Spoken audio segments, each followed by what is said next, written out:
പരിശുദ്ധാത്മാവ് ഉള്ളിലാണ്. ആ ഉള്ളിൽ നിന്നാണ് അവൻ സംസാരിക്കുന്നത്. അവനെ ഉള്ളിൽ നിന്ന് എൻ്റെ മനസ്സിനെ പുതുക്കാനായിട്ട് ഞാൻ അനുവദിക്കുമെങ്കിൽ വിവിധ സാഹചര്യങ്ങളിൽ എനിക്ക് മനസ്സിലാവും എന്താണ് ദൈവത്തിന് എന്നെപ്പറ്റി ഇവിടെയുള്ള ഇഷ്ടമെന്ന്. ദൈവത്തിൻ്റെ ഇഷ്ടത്തെപ്പറ്റി ഞാൻ ചിന്തിക്കുമ്പം ഞാൻ ഏത് ജോലി ചെയ്യണോ, ആരെ വിവാഹം കഴിക്കണോ, അതല്ല പ്രാഥമികമായിട്ടുള്ള കാര്യം. പ്രധാനപ്പെട്ടാണ് എന്നാൽ രണ്ടാമത്തേതാണ്. മുഖ്യ കാര്യം ഇതാണ്: ഈ പാപത്തോടുള്ള എൻ്റെ മനോഭാവം എന്തായിരിക്കണം, ഈ കാര്യത്തോടെ എൻ്റെ എന്ത് മനോഭാവമായിരിക്കണം. അങ്ങനെ അനേക കാര്യങ്ങളോടുള്ള എൻ്റെ മനോഭാവം അത് ദൈവത്തെ പ്രസാദിപ്പിക്കുന്നതല്ല. അതിനുവേണ്ടിയാണ് എൻ്റെ മനസ്സിനെ പുതുക്കുന്നത്. ദൈവം എന്ത് ചിന്തിക്കുമോ അതുപോലെ ചിന്തിക്കാനായിട്ട്. ദൈവം ചിന്തിക്കുന്നത് പോലെ എനിക്ക് ചിന്തിക്കണമെങ്കിൽ മനസ്സ് പുതുക്കി രൂപാന്തരപ്പെടുക എന്ന് പറയുന്നതിൻ്റെ ശരിയായ ഒരു പരിഭാഷ അതാണ്. ദൈവം ചിന്തിക്കുന്ന പോലെ ചിന്തിക്കുക, യേശു ചിന്തിക്കുന്നത് പോലെ. അതറിയാൻ എനിക്ക് ആഴമായിട്ട് ദൈവവചനത്തെപ്പറ്റി അറിയണം. കാരണം ദൈവം എങ്ങനെയാണ് ചിന്തിക്കുന്നത് എന്നോട് പറയുന്ന ഒരേ ഒരു പുസ്തകം ഈ പുസ്തകമാണ്. പഴയ നിയമം പോലും ഓശയ്യ, യോവേൽ തുടങ്ങിയ പഴയ നിയമ പുസ്തകങ്ങൾ വായിക്കുമ്പം ദൈവം എത്രമാത്രം പാപത്തെ വെറുത്തിരുന്നു എന്ന് എനിക്ക് കാണാൻ കഴിയുന്നു. ഉദാഹരണത്തിന് വിഗ്രഹാരാധനയ്ക്കെതിരെ ഇസ്രായേൽ മക്കളെ എത്ര ശക്തമായിട്ടാണ് ശാസിക്കുന്നത്. ഇന്നത്തെ ഏറ്റവും വലിയ വിഗ്രഹാരാധന പണത്തെ ആരാധിക്കുന്നതാണ്. അതിനെ ദൈവം വളരെയധികം വെറുക്കുന്നു. ഞാനിത് കാണുമ്പോൾ ഞാനും ദൈവത്തോട് പറയും, കർത്താവ്, എനിക്കും ഇതിനെ വെറുക്കണം. ഞാൻ പണത്തെ ഉപയോഗിക്കും, എന്നാൽ ഞാനതിനെ ആരാധിക്കില്ല. അത് സുഖങ്ങളെ ആവട്ടെ, ഇതുപോലുള്ള ഒന്നിനെയും. കാരണം ദൈവം അതിനെ വെറുക്കുന്നു. ഞാൻ ഈ വേദപുസ്തകം വായിക്കുമ്പോഴാണ് ദൈവം വെറുക്കുന്ന കാര്യങ്ങളെ എനിക്ക് കാണാനായിട്ട് കഴിയുന്നത്. ദൈവം വ്യഭിചാരത്തെ വെറുക്കുന്നു, അതുപോലെ ദുർനടപ്പ് അവൻ വെറുക്കുന്നു. നമ്മുടെ വിവാഹ ജീവിതം അത് പവിത്രമായിരിക്കണം. മലക്കായി 3 ഞാൻ വിവാഹമോചനം വെറുക്കുന്നു എന്ന് ദൈവം പറയുന്നു. ക്ഷമിക്കണം, 2-ാം അധ്യായത്തിൽ.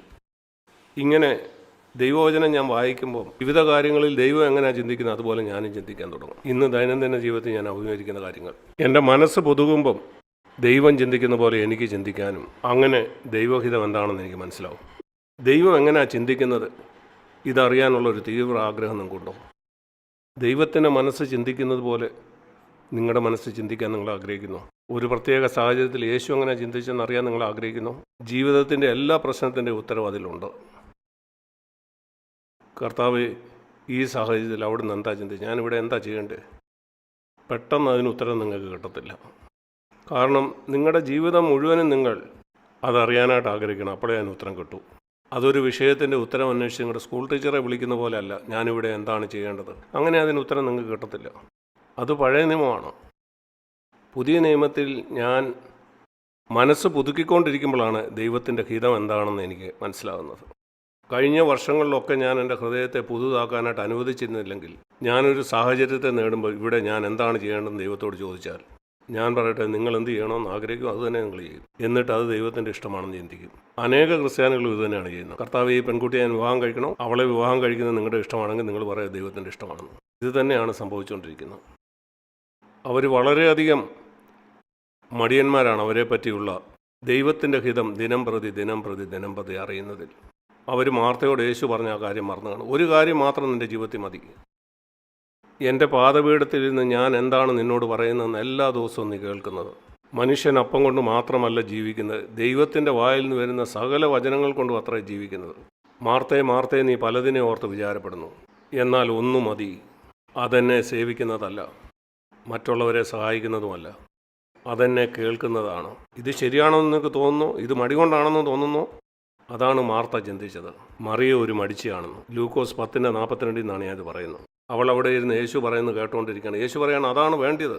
മടിയാണെന്ന് തോന്നും. മാർത്ത ബന്ധപ്പെട്ട് ശുശ്രൂഷ ചെയ്തുകൊണ്ടിരിക്കുക. ഞാൻ ക്രിസ്തീയ കോളത്തിൽ ഇങ്ങനെയുള്ള ചിലരെ കണ്ടിട്ടുണ്ട്. ഈ ക്രിസ്ത്യാനികൾ സഭയിൽ എപ്പോഴും കർത്താവിന് വേണ്ടി എന്തൊക്കെയൊക്കെ ചെയ്തുകൊണ്ടിരിക്കുക. അവർക്കതിലൊരു തൃപ്തി കിട്ടുന്നു.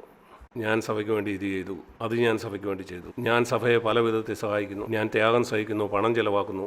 നീ ഒരു പക്ഷേ മാർത്തയെ പോലെ ആയിരിക്കും. കർത്താവ് നിങ്ങളെ ശാസിക്കും. കർത്താവ് ഒരുപക്ഷെ നിന്നെ ശാസിക്കാം. ഈ കാര്യങ്ങളൊന്നും എനിക്ക് താല്പര്യമില്ല, നീ ഒത്തിരി സമയം ചെലവഴിച്ച് എൻ്റെ ഒത്തിരി പണം മുടക്കി. ശരി, എന്നാൽ ചെയ്യേണ്ടിയിരുന്ന നീ ഇതുവരെ ചെയ്തില്ല. നീ എൻ്റെ പാദപീഠത്തിലിരിക്കുകയോ ഞാൻ എന്നോട് പറയുന്നത് കേൾക്കുകയോ ചെയ്യുന്നില്ല. നീ ഭയങ്കര തിരക്കില്ല. ഞാൻ പറയട്ടെ, അനേക വർഷങ്ങളായിട്ട് ഞാൻ കണ്ടിട്ടുണ്ട് തീവ്രതയുള്ള ക്രിസ്ത്യാനികൾ പലപ്പോഴും മാർത്തയെ പോലെയാണ്, മറിയെ പോലെയല്ല. അവർ ചിന്തിക്കുന്നു അവർ വലിയ ആത്മീയരാണെന്ന്. എനിക്ക് നിശ്ചയമുണ്ട് മാർത്തയും അങ്ങനെ തന്നെയായിരിക്കും ചിന്തിച്ചത്. അവിടെ സമയവും ആരോഗ്യമൊക്കെ അവൾ ബലി കഴിക്കുന്നു. അടുക്കളയിലെ ആ ചൂടിൽ നിന്ന് യേശുവിന് വേണ്ടി അവൾ ചില കാര്യങ്ങളൊക്കെ ഉണ്ടാക്കുകയാണ്. എന്നാൽ മറിയ യേശുവിൻ്റെ പാദപീഠത്തിരുന്ന് മടിച്ചയായിട്ടൊന്നും ചെയ്യാതിരിക്കുന്നു. എത്ര ഞെട്ടലായിരിക്കും അവൾക്കുണ്ടായത്, യേശു ഈ ഒരു കാര്യമാണ് വേണ്ടിയതെന്ന് പറഞ്ഞപ്പോൾ. ഞാനിത് ചോദിക്കട്ടെ, നിങ്ങൾക്കിത് മനസ്സിലായിട്ടുണ്ടോ? സഹോദരിമാരെ നിങ്ങളിത് മനസ്സിലാക്കിയിട്ടുണ്ടോ? അവനെ അറിയാൻ വേണ്ടി നിങ്ങൾ അവനെ കേൾക്കുന്നവനാണോ? അവനെ കേൾക്കുന്നതാണ് ഏറ്റവും പ്രധാനപ്പെട്ട കാര്യം. രാവിലെ മാത്രമല്ലത്. നിങ്ങളുടെ ജീവിതത്തിൻ്റെ എല്ലാ മേഖലകളിലും നിങ്ങൾക്കുണ്ടായ മനോഭാവം എനിക്ക് അവനുമായിട്ടുള്ള ബന്ധത്തിലായിരിക്കണം.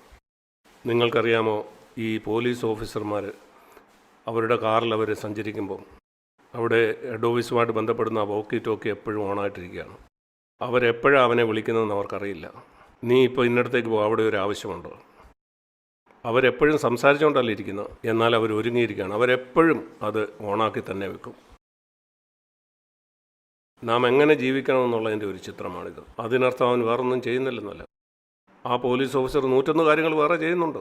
എന്നാൽ എല്ലാ സമയത്തും പോലീസ് ആസ്ഥാനമായിട്ട് ബന്ധപ്പെടാനുള്ള കമ്മ്യൂണിക്കേഷൻ സിസ്റ്റം ഓണാണ്. അതൊരിക്കലും ഓഫ് ചെയ്യത്തില്ല. ഇങ്ങനെ തന്നെ ആയിരിക്കണം നമ്മുടെ ദൈനംദിന ജീവിതത്തിലും.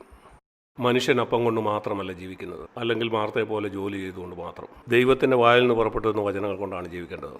ഏറ്റവും ആത്മീയരായ ആളുകൾ ഏത് സഭയിലാണെങ്കിലും അവർ കൂടുതൽ പണം കൊടുക്കുന്നത് കൊണ്ടല്ലത്, അവരുടെ സമയം ത്യാഗം ചെയ്ത് 101 കാര്യങ്ങൾ ചെയ്യുന്നത് കൊണ്ടും അല്ലത്, അല്ലെങ്കിൽ അങ്ങനെ എന്തെങ്കിലും. ദൈവത്തെ കേൾക്കാൻ അറിയുന്നവരാണ് ഏറ്റവും ആത്മീയരായിട്ടുള്ള ആളുകൾ. അങ്ങനെ അവനെ അറിയുന്നവർ. സഭയെ എങ്ങനെ മുന്നോട്ട് നടത്തണം അവർക്ക് മാത്രമേ അറിയത്തുള്ളൂ.